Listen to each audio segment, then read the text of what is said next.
पलायन की जो चर्चा है वो आपने बताया, लेकिन वहीं पे जो बीएमएस की अगर बात करें हम लोग, भारतीय मजदूर संघ और इंटेक, इन दोनों के जो विचार हैं उनमें काफ़ी असमानता है। दोनों मजदूर के ही संगठन है, लेकिन एक आरएसएस समर्थक है और एक कांग्रेस समर्थक है।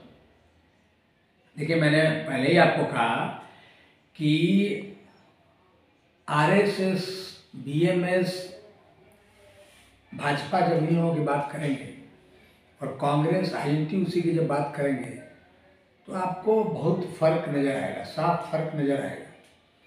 देखिए, इस देश में 2009 में आज़ादी के हमको लगता है कि 65-67 बरस बाद देश के केंद्रीय श्रमिक संगठनों की एकजुटता बनी और मालवंकर हॉल कॉन्स्टिट्यूशन क्लब में सारे देश के श्रमिक संगठनों की बैठक हुई। उसमें बीएमएस भी शामिल था, इंटर भी शामिल था, लेफ्ट के जो ऑर्गेनाइजेशन है एआईटीयूसी, एआईसीसीटीयू, सीटू, सब शामिल थे, सेवा वगैरह वगैरह। और 2009 से उस समय मनमोहन सिंह जी की सरकार थी।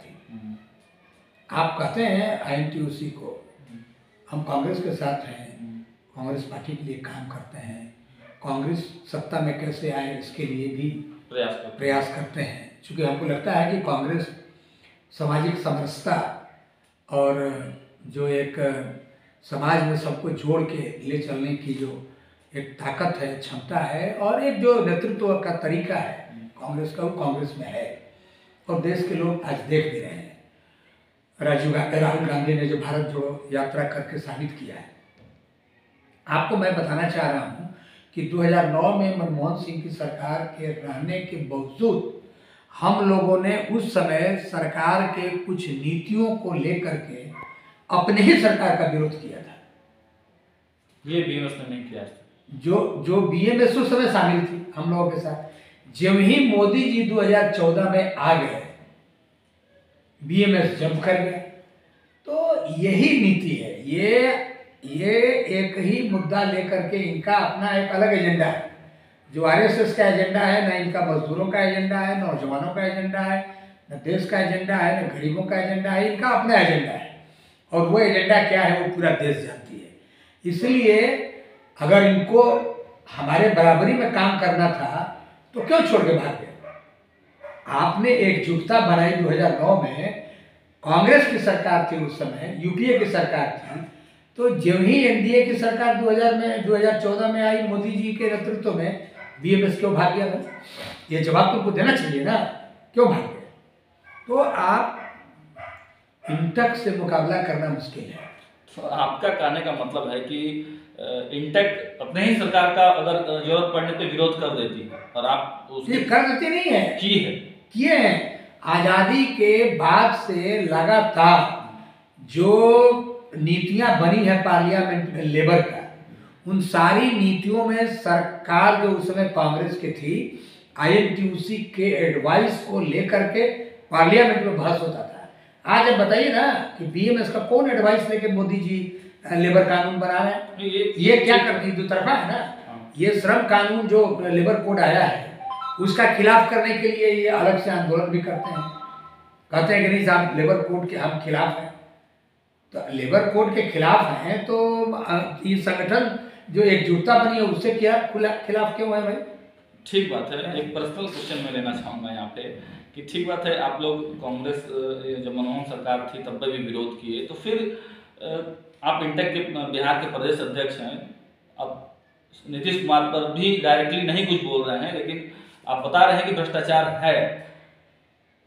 कांग्रेस का भी समय पड़ने पे आप विरोध करेंगे, नीतियों का विरोध करेंगे, लेकिन मेरा सवाल ये है सर कि क्या इन परिस्थितियों में कांग्रेस में आप अपना भविष्य देखते हैं सर?